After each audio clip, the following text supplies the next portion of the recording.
Mm-hmm. He's not 21 yet. Don't have to be 21 to buy a gun. Mm. All right, well, let's go into the show. This talk is going nowhere. We're just trying to piss each other off. Just start. No, okay, here we go. Welcome to the Rebel Alliance Briefing Room podcast. We are here to podcast about anything and everything Star Wars with you. Please visit our website where you can play current and past episodes. That's https://RABR.KyleJohansson.us. That's RABR.KyleJohansson.us. On the left-hand side is a navigation menu. You can use this to learn how to load the Rebel Alliance Briefing Room podcast on your Android or Apple phone and tablet. And we have direct links to our podcast on Apple and Google Podcasts. Please participate by connecting to our social media, answering questions of the week, or submitting feedback directly from the site. Again, all of these are available at the Rebel Alliance Briefing Room website at RABR.KyleJohansson.us. And now, it's time to talk Star Wars. I am Kyle John Johansson, and this is Andrew Scott Sutton. Say That's hello. Him. Hello. Hello. I took away the no. I took away the question of the week from the website for a while. This is my work laptop over here. See, it's all by itself. It's unplugged. You know. That's all I can show you. The rest of it's top secret. Yeah. Just kidding. So today we'll be reviewing Star Wars Ahsoka. Funniest part about that whole thing, that whole phone call. He asked me if I wanted a job. I'm like, what? Ahsoka Part 1, Master and Apprentice. We'll do a recap and discuss it. And I have some feedback, not necessarily from someone who sent us feedback directly, but from someone I just pulled off randomly off the internet. I think it was on Twitter, maybe. But so we're gonna do that today. X. Huh? Pets? What? X. It's not Twitter X? no more. Oh yeah, it's still Twitter. I don't care what they say. It's still Twitter. Watch out, they'll pull up your house. And so let's do the clip thingy if I can find it there, just so people know.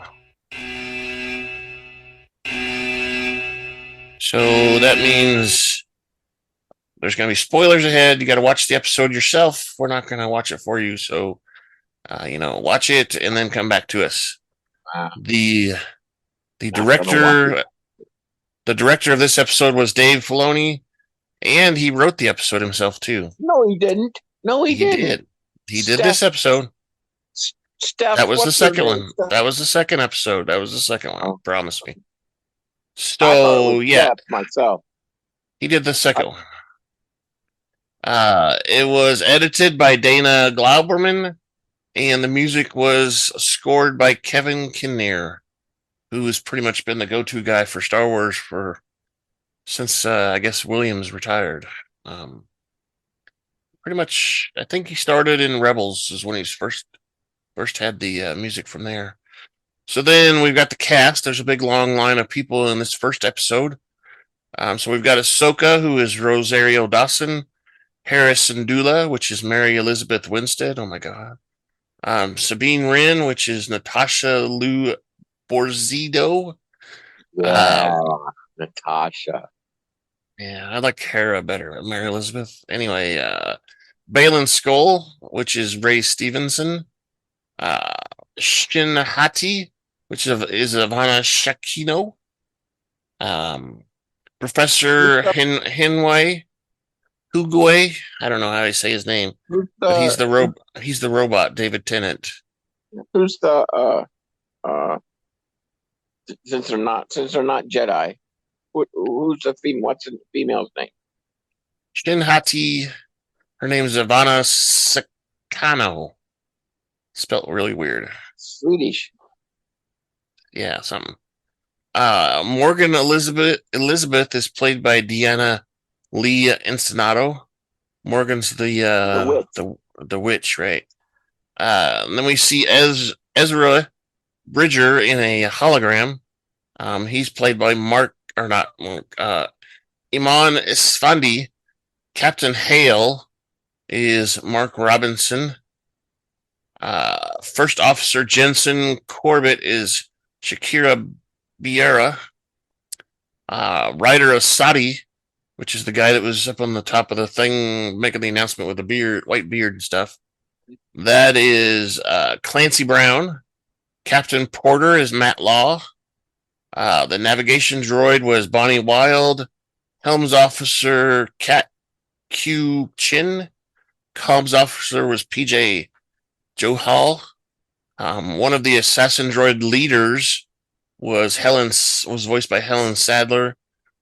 The comms officer we heard on the radio was David W. Collins. Senator Jaquel, who had to fill in while they were looking for Sabine, is Vinnie Thomas. And Lieutenant Callahan was Michelle Weaver. So there's all that. So the robot that Jedi had the lightsaber, like the oh god, the dual Inquisitor? round that could throw it. They're not considered. They're not considered whatchamacallit. They're just droids. Well, yeah, those were droids, but the dual lightsaber was someone else. And he wasn't actually technically listed in the full line of cast. Because they're trying to keep something secret there, but wasn't that one of those people? He was listed as the name of Merrick, and he's a human. Is what they listed him at. It was way deep in the credits, and I missed it, so I didn't get it on the list. But his name is Merrick. Isn't he one of those people though? Yeah, the Inquisitors. Yeah, he's an Inquisitor. Yeah, he's an Inquisitor, and he's got ties way back, which, like I said, because I missed him and I found him recently. I haven't researched him completely, but I think he's got stuff. He's the inner circle of Thrawn. I know, but he's got history way back before our movies. I think he's got Old Republic history. Old Republic. Okay. Yeah, which is before any of our movies even started. So he seemed pretty damn serious too. Yeah, he was pretty. Of course, he didn't say anything, right? No, but all right. Let's do a quick commercial, and then we'll do the episode recap. Hey, you over there. Are you a trooper? Is your armor always dirty? When do you find time to clean it? Did Rebel scum scratch and damage it? Does your helmet communications keep acting up? Stop by Aaron's Armor Sparkalorium. Before 1500 hours, we will wash, clean, and sanitize your armor for the next day pickup. Our patented galactically ancient secret cleaning techniques will have your armor sparkling just like a new Cerealian Y-1300 freighter just off the assembly line. You will be the envy of all your friends and co-workers, from the castles on Lothal to the politicians on Coruscant to the environmentalists on Endor. Sabine needed next day service, stop by Aaron's Armor Sparkalorium. We are located in Tatooine's Mos Eisley Spaceport, directly across from Hangar 35. We will also repair and sell most parts at the best rates in the known galaxy. All services guaranteed and licensed by the Emperor himself to last a lifetime. Only at Aaron's Armor Sparkalorium. We accept Imperial credits only. Helmets and boots or services are extra. Yeah, so her helmet would have been extra, but she probably paid it. All right, so again, we're reviewing Ahsoka Part 1. It's called Master and Apprentice. Originally aired August 22nd. Is that right? Yeah, 22nd, because they changed the date on us the last minute. It was 57 minutes long, and this took place 9 years after the Battle of Yavin, so 9 years after the first Death Star blew up. Okay, kind of get your idea there. And this was a weird episode to start with because they had a opening crawl, right, Scott? Yeah. That surprised you too? I was like, what the hell? I'm like, what the hell? This is not a movie. Evil but it Empire it didn't scroll the same. Didn't No. scroll the same or anything. It was just like a page that would come in. Straight up. It Yeah. scrolled straight up. There's no bend or nothing to it. No angle. Yeah, no angle or nothing. No. Star Wars theme. Yeah. No. There was a little bit of music. There was a little bit of music in the background, but you could barely hear it. It was very, very quiet. So I'm going to read it. It said, the Galactic Empire has fallen. A new republic has risen to take its place. However, sinister agents are already at work to undermine the fragile peace. A plot underway to find the lost Imperial Grand Admiral Thrawn and bring him out of exile. Once presumed dead, rumors are spreading of Thrawn's return, which would galvanize the Imperial remnants and start another war. Former Jedi Knight Ahsoka Tano captured one of Thrawn's allies and learned of a secret map, which is vital to the enemy's plan. Ahsoka now searches for the map as her prisoner, Morgan Elisabeth, is transported to the New Republic for a trial. So how big which part has Morgan Elisabeth up until this point been? It hasn't. Have we heard her name before? I don't think. Well, I think she was in the. Remember in The Mandalorian? I think it was when Ahsoka showed up and she fought that lady with the Beskar staff. Okay, yeah. That was Morgan Elisabeth.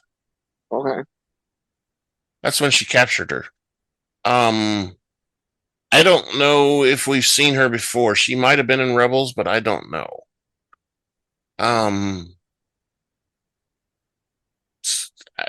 She could just be some random witch that's now in charge of the witches or something. I don't know. It did say it was a long lost planet or community or something like that. So maybe she's like one of the only few left that are practicing the witchcraft thing that she's talking about. Because if you remember from some of the shows, the witches sort of had Jedi powers, but not really. Most of their powers were spells and stuff, right? Yeah. They kind of had, like they could levitate things or other things, but they weren't, super crazy, with throwing things and whatever kind of stuff. They were just kind of minor powers. I'm just curious about these two that aren't Jedi but have powers. Yeah. In the descriptions of them say basically that they are bounty hunters, basically. Oh, bounty hunters. Okay. And Morgan Elisabeth is paying them to find this map and Ahsoka and all that stuff, and Ahsoka's getting in the way. And that's probably why their lightsabers are orange. Both of them are orange and not red, if you pay attention close enough. Well, if you look at the Inquisitors, his was actually, it was red. It was a lot darker color. Right. Okay, that's right. And those droids were a lot were different colors. I think some of them had different colors, but anyway. So let's go through the episode. Starting out, the episode on the transport traveling through space, we see the bridge. A navigator droid informs Captain Hayle that their ship is entering sector G38. Ooh, a secret sector. She reports that an unidentified starship is approaching their transport. Uh-oh. The captain requests that the ships identify themselves and transmit their clearance codes. A comms officer reports that the ship's crew are claiming to be Jedi and here to see the prisoner, and that they are transmitting an old Jedi signal. The captain decides to call their bluff and dispatches security personnel to the hangar to meet the so-called Jedi. He gives the female officer command of the bridge in his absence. What? They're not so-called Jedi? What? They're claiming to be. They're claiming. You don't believe them? As the shuttle approaches the hangar, the captain leads a detachment of blue... I don't like the captain, by the way. I don't either. He seems arrogant. He does. But then captains kind of have to be, but... but, you know, we'll see here in a second. He gets his due anyway. So, New Republic soldiers, including a Mon Calamari named Jakiris, to confront the Jedi. Two cloaked figures exit the shuttle. The bearded man, Bayllan Skoll, thanks Hayle for allowing them to board the ship. Hayle says he is surprised to meet a Jedi out here in the middle of nowhere. When Skoll remarks that their existence remains a mystery to most people, Hayle says he does not buy their act and dismisses them as Imperial trash who have pushed their luck too far. Skoll warns Hayle that he is making a huge mistake. Yep. Dun, dun, dun.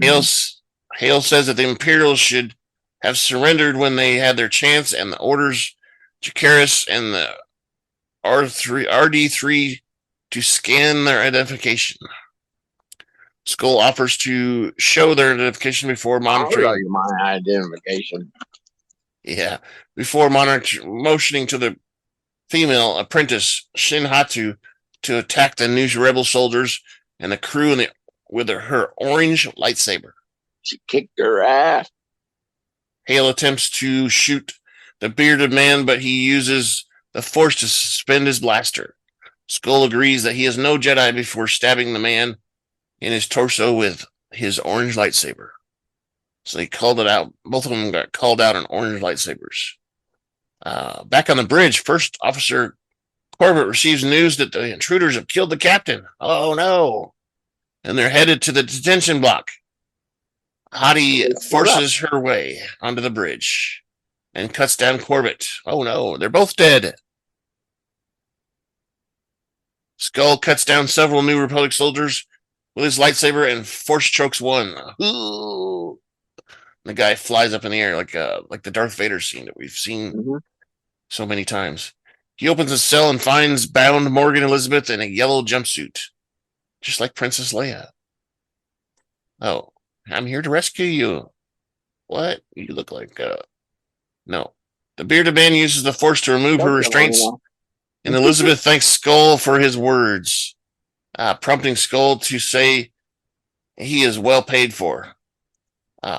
By her, of course. Elisabeth reveals that the Jedi Ahsoka Tano, who captured her, is seeking a map to find Grand Admiral Thrawn. Uh-oh.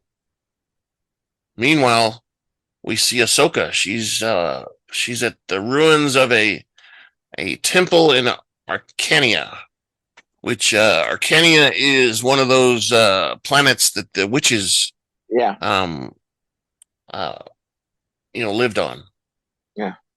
She approaches the ruins circled in the middle of the courtyard and uses her twin lightsabers to cut a hole below. She finds herself inside a stony chamber. That was so cool. Yeah. Chapunk. She doesn't even have the lightsabers in her hands either. She just and it does it itself. Her handles are so cool. Yeah. She finds herself inside of a. I'm watching it now too, but she throws them down and she uses the Force to cut. Yeah, that's what I was just saying. Oh, okay. Tano finds herself inside a stony chamber and gazes at a cloaked figure carved on the wall. She touches a cylinder structure and turns it a few times, which causes the object of the heart of the carving to glow. She repeats the process with the four other figures chasing an altar with a rectangle stony object to rise from the floor. Whatever. She touches the stony box, which crumbles and reveals a golden orb. She informs Professor Henway that she has found the object via her comlink, but the transmissions are being jammed. Uh-oh. Tano returns to the surface where she is confronted by red HK assassin droids who demand the map. Give it to me. She finds herself surrounded by 5 droids wielding electrostaffs. Yeah, that's quite a few droids. Tano draws her twin lightsabers in defense, jumps back into the hole and created and uses her lightsaber to cut holes between the three of the droids. And they fall back in too. Returning to the surface, she fights the other 2 and cuts across the torso with her lightsabers. She beheads the 5th one. As the 2 droids emerge from the hole, the lead droid issues orders to initiate their self-destruct protocols. The other 2 droids comply, and Tano is forced to flee because those are big bombs inside those things. Yeah. While running, she contacts Huyang and tells her that the T6 shuttle is above her position. She tells him to drop the ramp and the distance outside the ruins, and the 2 escape before the assassin droids unleash their fiery inferno that sweeps through the ruins. It was like a nuclear explosion or something, wasn't it? It was like huge. Going back when she was getting the thing. I like how she eyeballed it and lined up the middle parts of those medallions on the things that went down.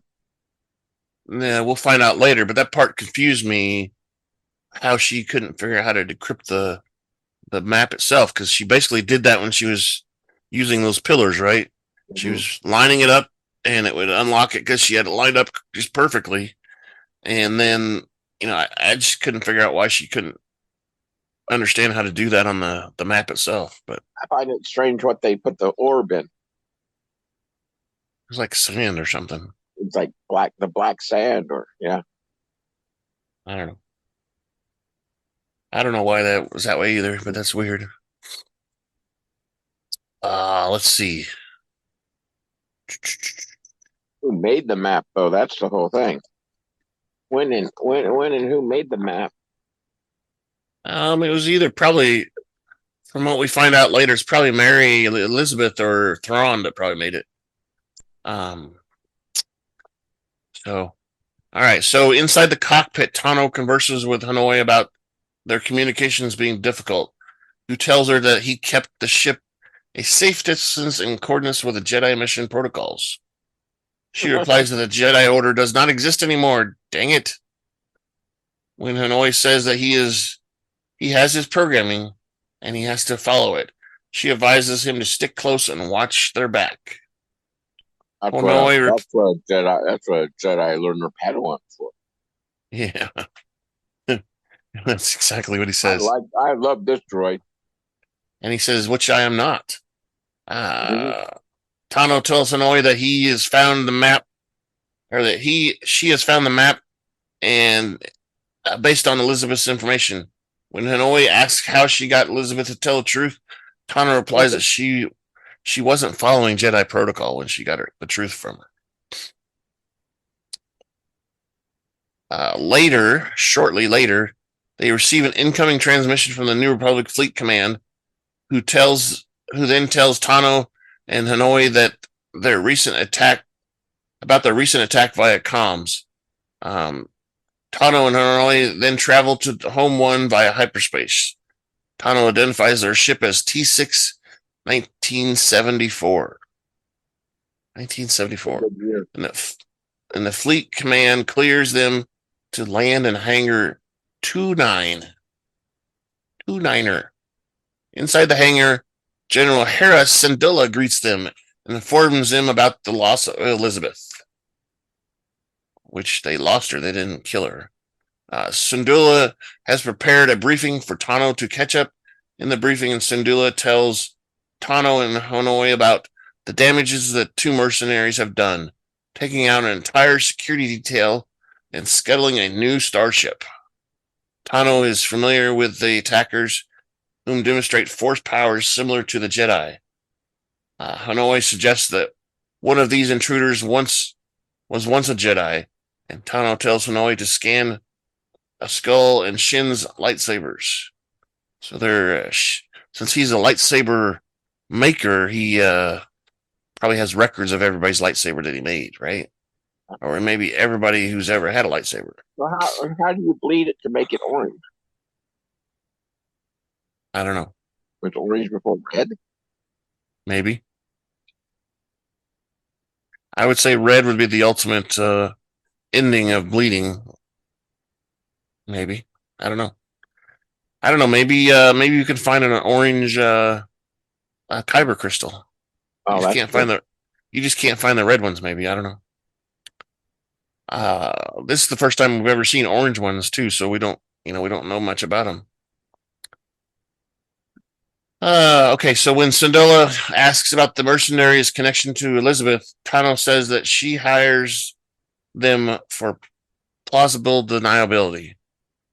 So Elisabeth hires them so she can deny what they're doing. Tano also shows Syndulla the golden orb that she got from the planet, explaining that Elisabeth is interested in the map since she believes that it would lead to the location of Thrawn, the last Imperial Grand Admiral. Oh, the last one. Syndulla is surprised that Thrawn survived the Battle of Lothal, but Tano explains that she heard whispers of his survival. Syndulla asks if she means that Ezra Bridger is alive. Uh-oh. Tano is uncertain. From what I remember, he went walking with the whales or something, right? Sort of. That happened around that time, sort of, but in the very last episode, Thrawn gives him an offer that if he comes with him, he'll let the others live, basically. So Ezra goes with him on Thrawn's ship. It's there, I promise. Syndulla is surprised that Thrawn survived the Battle of Lothal. Tano is uncertain, but warns that their enemies are also searching for the same map. Syndulla wants to look at the map, but the key required to activate the map eludes Hanoi and Tano. Syndulla remarks that it's never straight with a Jedi. A Mon Calamari officer informs Syndulla that the Defense Council is requesting an update from her. Uh-oh. Syndulla says she will attend the matter and tells Tano she knows who can help her.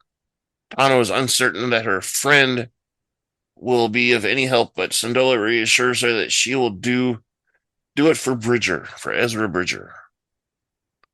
So that's reference to Wren, right? Sorry, yeah. Sabine, right? There's a celebration happening in Lothal, capital city. It is the 7th anniversary of the Empire's defeat at the hands of Bridger. Bridger helped defeat him. And Governor Ryder Azadi is giving a speech. That's the guy with the white beard. Right? Huh? He has one arm, right? I don't think so. You don't think so? I don't remember seeing that. He has a white beard, I know that. Yeah, he has one arm. Huh. I don't see a second arm. He's got it inside his cloak or something, maybe. I don't know. Azadi credits Bridger for helping to liberate their homeworld and dedicates several monuments, including a mural to his memory of several rebel leaders. as well, which include our entire clan, which it even has the big purple guy on there. What's his name? Zeb. Yeah, that's his name, Zeb. I call him yeah. He says one of the heroes, Commander Sabine, would like to say a few words. No, she doesn't. When she doesn't turn up, Azadi tells security to do a full perimeter sweep and find Commander Wren by a comm link. In the meantime, Senator Jaquel speaks to the gathered crowd. Meanwhile, Wren rides a speeder bike heading towards the old communication tower, Bridger's old home. The two Republic E-wings close in on her pace on either side. Captain Porter and Lieutenant Callahan are in those things. Captain Porter tells her she is missing the anniversary celebration. He tells Wren to stand down, but she doesn't listen and says, "Hey, was that today?" Instead, she accelerates and dives under the other E-wing, which is blocking her path, and parks ahead on the highway that's parked on the highway as a roadblock. When Wren outflies Callahan and heads to the communication tower. At the communication tower, Wren feeds her pet Lothcat. She then watches the Lothcat. She then watches the recording of Bridger and he had made before disappearing at the Battle of Lothal. Yeah, the Lothcat. They're indigenous to Lothal. My wife, my Sarah said, "Oh, a kitty." Is that the only thing you notice and like about Star Wars? Yeah. During the recording, Bridger apologizes for disappearing without telling her. He says that as a Jedi, he has to make the decision that no one else can. Bridger regards Wren as a sister and says that he trusts her to continue the fight. He wishes that the Force will be with her. You could see that hurt her. She doesn't want to be a sister. She wants to be a lover, undercover lover. Yeah, baby. She wants her lightsabers to tangle. To tangle. Don't cross the streams. Don't cross the streams. On Arcania, the witch planet, Skoll, a former Inquisitor named Marek, Skoll and a former Inquisitor named Marek, which is the one that had the big mask on, that had the lightsaber that came back to him. So he says his name is Marek, and Hati, which is the apprentice, and Elisabeth inspect a recently destroyed ruins. When Hati asks, "What is this place?" Elisabeth explains that it is an ancient temple built by her ancestors, the Night Sisters of Darthmore. Dun, dun, dun. When Hati asks, Elisabeth admits she's a witch and adds that she is a survivor of very few. I think that planet got destroyed at some point. So she's like one of a few that survived. Remember they had that's when Ezra was riding the big Rancor or something, wasn't it? Yeah. Anyway, okay. She's a survivor. Skoll believes that Tano either stole the map or was vaporized by the assassin droids. He doesn't know for sure. The map was either destroyed or vaporized. Elisabeth knows that Tano survived the blast. When Skoll says Tano was lucky, Elisabeth says that fate has everything to do with it. She sends Hati to Lothal to retrieve the map. Hati seeks her master's counsel. Skoll tells her to go to Lothal and seek Sabine Wren. That night, Wren has a nightmare about Bridger. When she wakes, she hears a perimeter alert.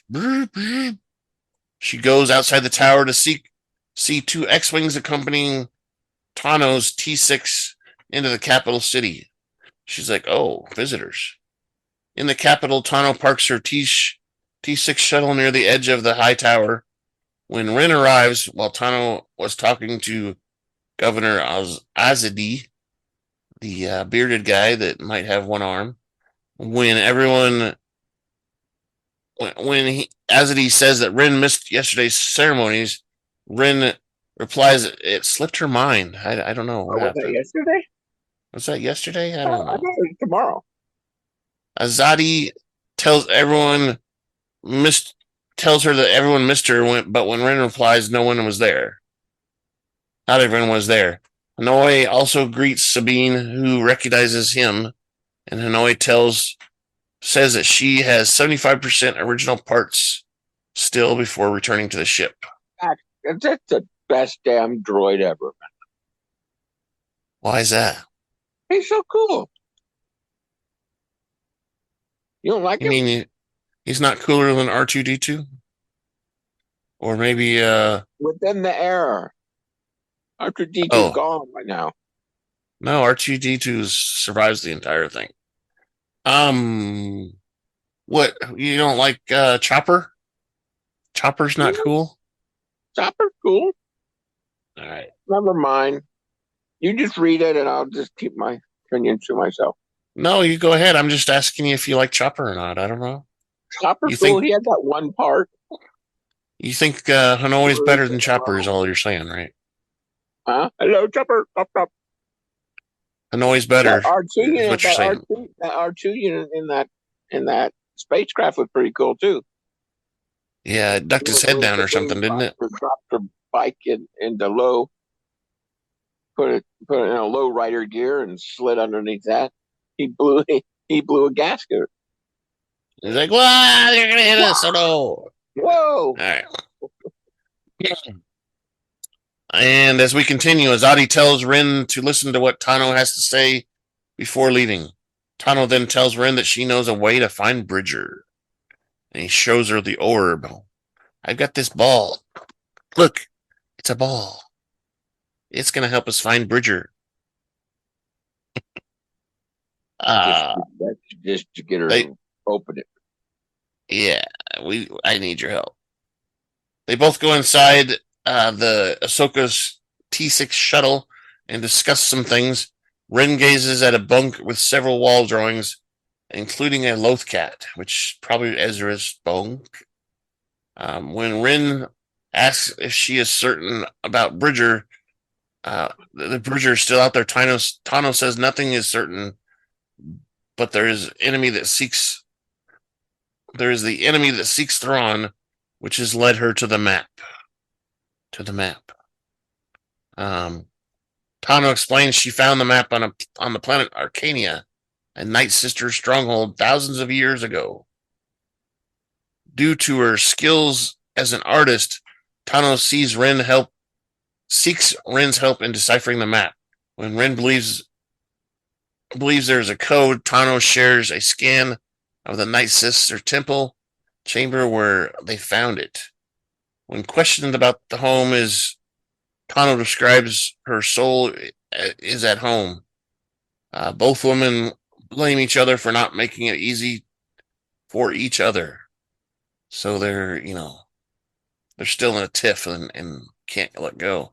Tano replies that the Jedi way is hard. What?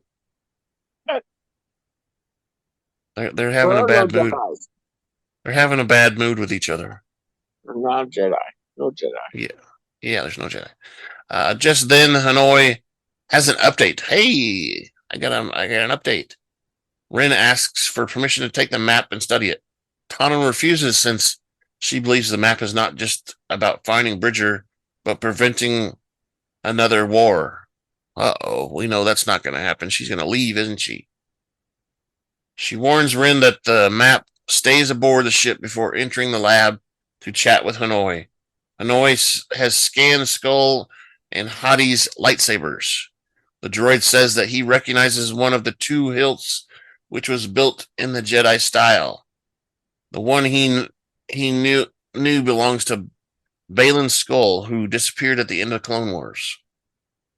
like many Jedi did. Hanoi tells Ahsoka that Skoll was Jedi trained. Tano surmises that Hati was Skoll's apprentice. He warns Tano that Skoll won't be alone for long. When Tano returns to the briefing room, of course, Wren has already left with the map. Really? Oh no, she didn't follow instructions. In the meantime, Wren rides her speeder bike back to the old communications tower. A probe droid popped out from behind a signal crossing and reported her back to Hatu and two assassin droids who stood miles away on the hilltop. So they're watching from a distance.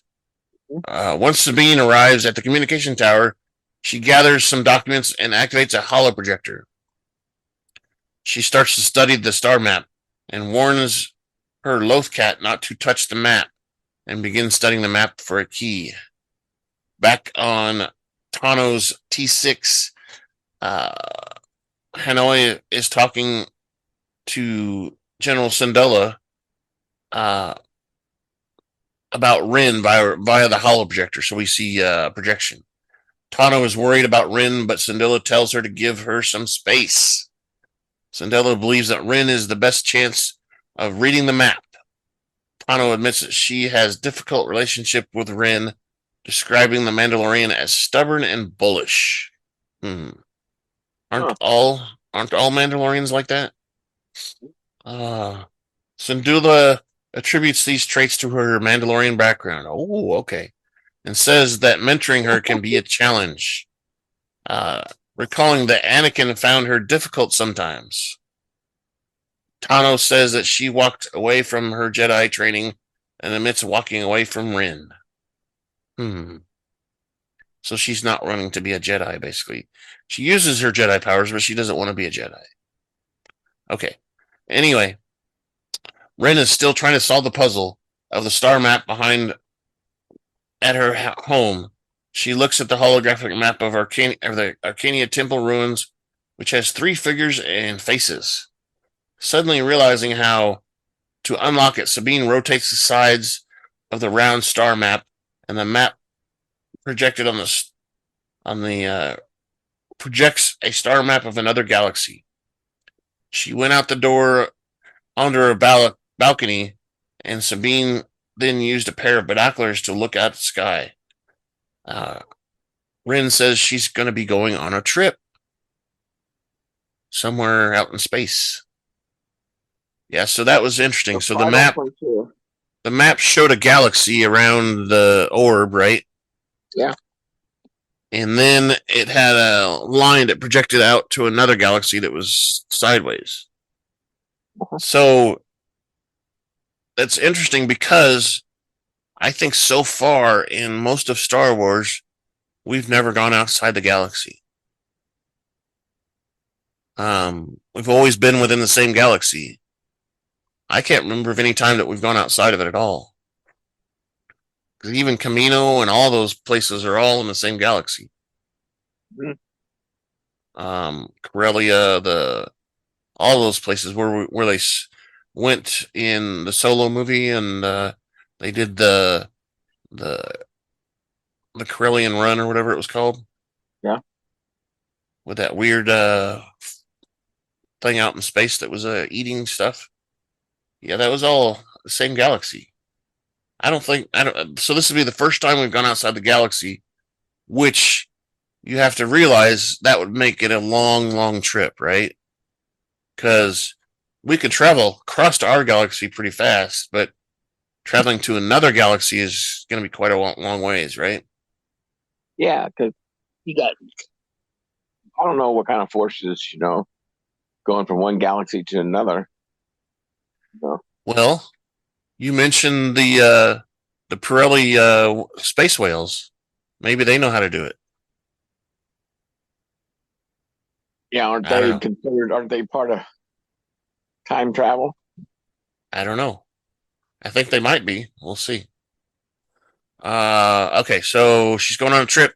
Suddenly, the Lothcat starts to snarl and growl, and a HK assassin droid attacks the Mandalorian warrior. Wren defeated it, but another droid grabs her from behind. She managed to grab a blaster stored on the droid's back and shoots the foot off the HK assassin. Wren manages to break free, but the other droid went inside her home and grabbed the unlocked star map. The HK assassin droid also destroyed Wren's data pads and blasted the consoles Sabine was using. Sabine told Hanoi that she needs help via comlink.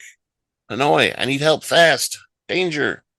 Wren went inside and to grab her lightsaber. She rushes downstairs, and Hati and the HK droid that is left stand there. Wren ignites her green lightsaber.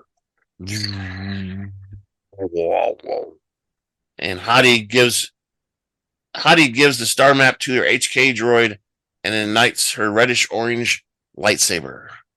The two begin to duel. Their blades spark against each other. Their blades spark. Wren tries to retrieve the map, but Hati is a better lightsaber duelist.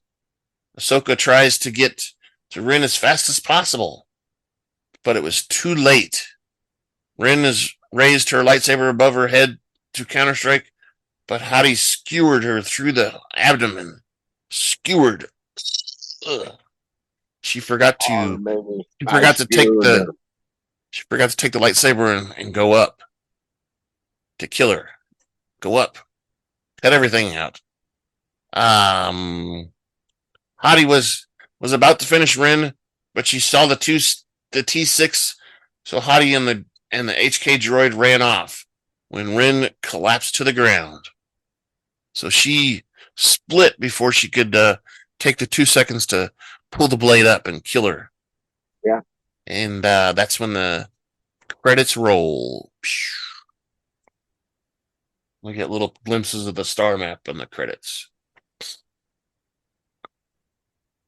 So, what'd you think about that last scene? You were saying something about Wren and Hati fighting. It's interesting in that I thought Wren was. I don't know how far Wren was into, studying, but it's obvious she hadn't picked up a lightsaber in a while. Right. I don't think she was into much. We see her doing some practicing, because Ezra is trying to teach her, and she has lots of troubles. Because you have to be in tune with your lightsaber, right? Yeah. And I remember in Rebels where Ezra was trying to get her to calm her mind because she's got that crazy, always thinking mind going on, and trying to calm her mind so she could use the lightsaber and feel her opponent's next moves and stuff like that. So yeah, she wasn't that good. So I don't think she really had strong force powers.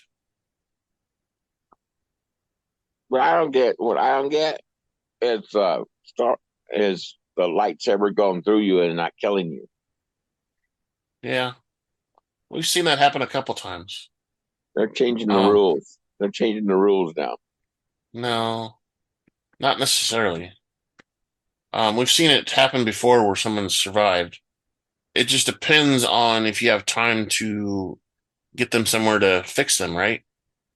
With Han Solo, if you remember seeing it, the lightsaber went in, and then you can physically hear him pull it up a little bit. He's like, and that's what kills Han Solo, because he probably pulled it up to his heart or something. I don't know what he did, but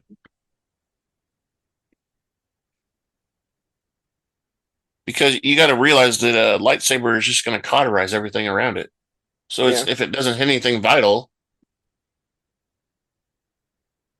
it's cauterized. So it's not cauterized, but just left a hole. Yeah, to repair the hole. She's not going to bleed that much because it's all cauterized. Like I said, if they don't hit a liver or a heart or something, she's probably going to survive it. She's probably going to survive it. So, all right. So, that was a pretty good first episode, I think, too. I liked it. It wasn't that fast paced, though. It kind of had some fast pace, but it was kind of slow, I thought. The dialogue seemed like there was a lot of dialogue than action. There's So still what I have, information. There's still information coming through the dialogue. yeah, there's a lot of information coming through the dialogue. So I've got some feedback, like I mentioned, that I pulled off the internet. Not somebody sent us directly, but I pulled it off. So let me play this. Feedback at KyleJohansson.us. That's feedback, KyleJohansson.us.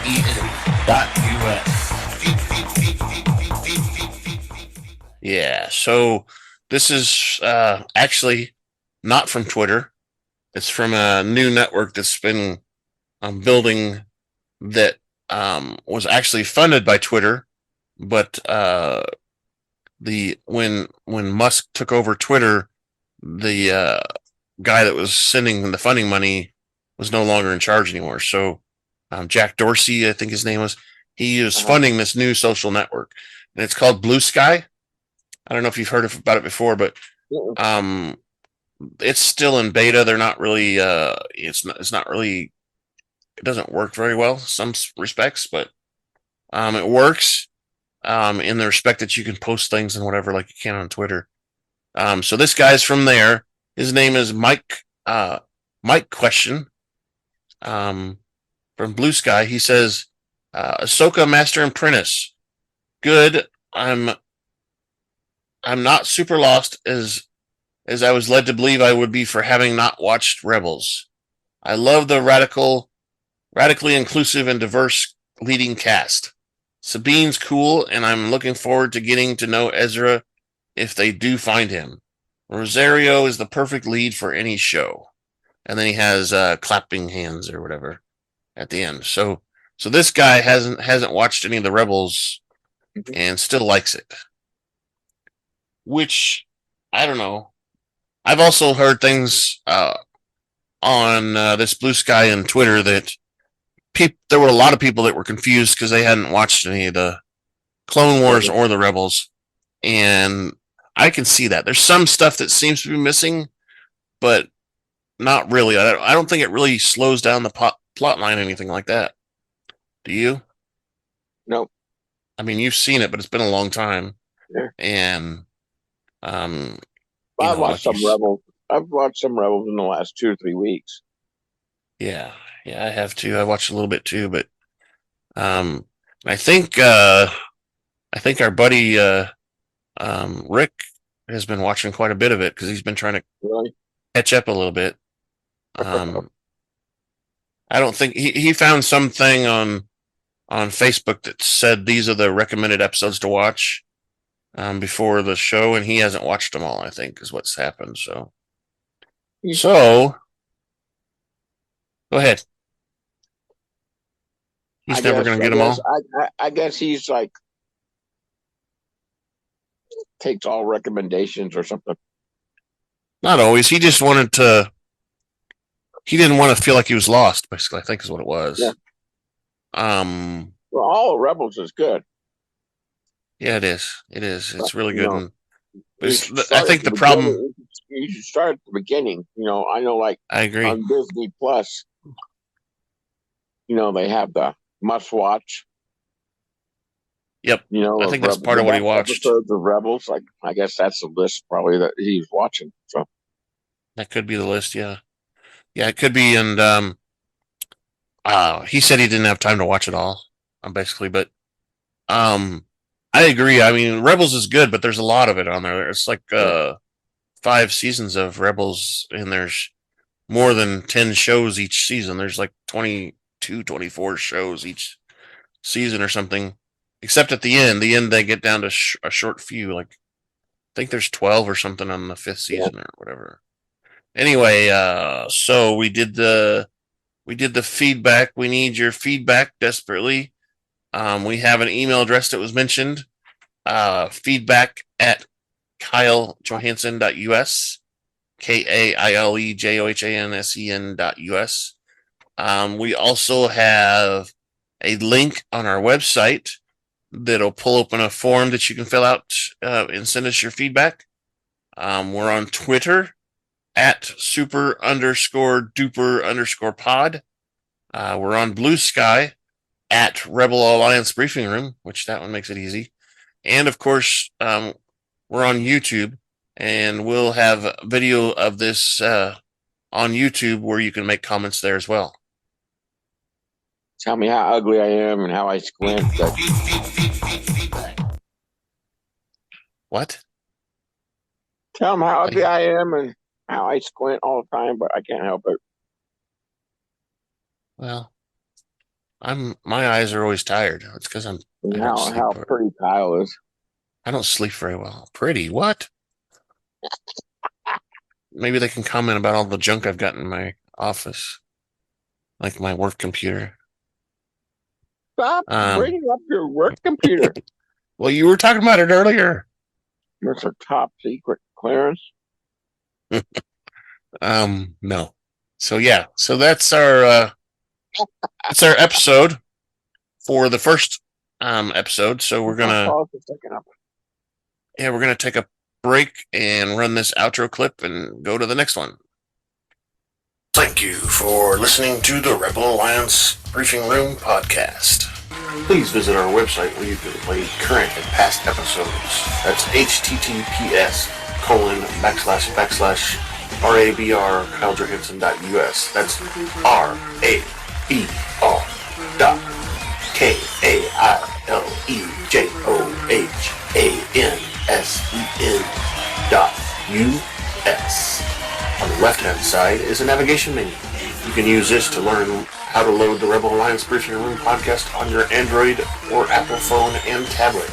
And we have direct links to our podcast on Apple and Google Podcasts. Please participate by connecting to our social media, answering questions of the week, or submitting feedback directly from the site. Again, all of these are available at the Rebel Alliance Briefing Room website at RABR.KyleJohansson.us. This podcast in no way is approved, sponsored, or owned by Lucasfilms Ltd., Disney, Disney Plus, or any of its subsidiaries. All opinions are solely owned by Kyle and or Scott, and in no way express the views or opinions of their past or present employers. Views and opinions are not supported or restricted by Lucasfilms Ltd., Disney, Disney Plus, or any of its subsidiaries. Any rebroadcast, reproduction, or any or other use of this podcast and its affiliate sites without consent of Super Duper Podcast Network and its host is prohibited. I am Kyle Johansson, and this is Andrew Scott. Say goodbye now. Bye-bye. Bye-bye. Bye-bye. Bye-bye. Peace out.